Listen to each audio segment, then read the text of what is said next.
live from Quezon City, Philippines.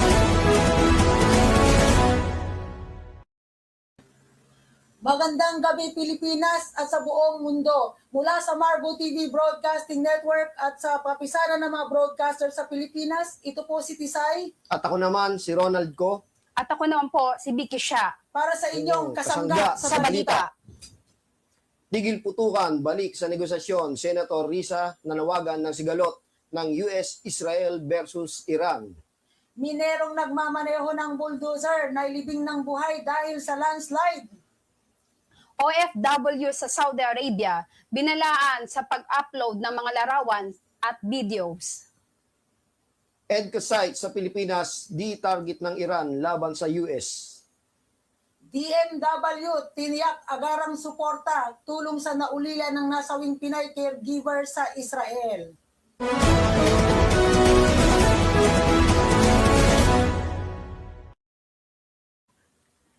Nanawagan ng tigil putukan at pagbalik sa pakikipagnegosasyon si Senator Risa Hontiveros kaugnay sa kasalukuyang nangyayaring sigalot sa pagitan ng mga bansang Estados Unidos at Israel laban sa Iran. Ayon sa isinagawang press conference ni Hontiveros sa Senado nitong Lunes, March 2, 2026, inilahad niyang mahalaga umanong panawagan ang tigil putukan ng mga nasabing bansa at pagkasunduan na lang umano ang mga isyong pinagmulan ng kanilang sigalot. Isang minero ang nasawi matapos magkaroon ng landslide sa isang coal mining pit sa Caluya, Antique noong Linggo, Marso 1 nitong taong kasalukuyan. Minero ang biktima sa Simirara Mining and Power Corporation, kilala bilang pinakamalaking coal producer sa bansa. Ayon sa Caluya Municipal Police Station, kinilala ang biktima na si alias Runelo, 48 taong gulang. Batay sa investigasyon, minamaneho ng biktima ang isang bulldozer nang mangyari ang landslide kung saan siya natabunan ng buhay.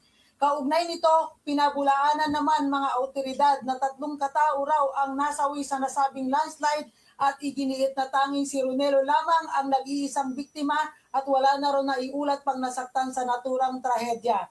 Samantala, ayon sa ulat nitong Lunes, Marso 2, napag-alamang may iba't ibang trahedya nang nangyari sa mga nakalipas na taon sa operasyon ng SMPC kung saan ilang minero na rin ang napaulat na nasawi. Taong 2013 nang mapaulat na 5 minero ang nasawi sa nasabing minahan at nasundan pa ito ng 9 na